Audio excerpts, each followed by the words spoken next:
Back to our channel. So today in this video we are going to discuss about how to use Claude AI for long form summaries. So without wasting much of our time, let's get straight into the video.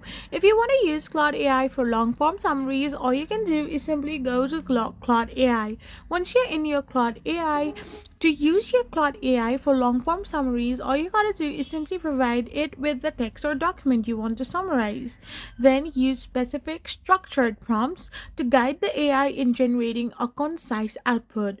The process leverages large context window which can handle hundreds of pages of text at once.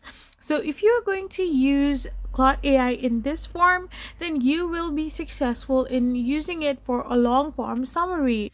You can input your long form text in copy paste way or upload documents or even use API for it, and you can customize and refine it as per your preference.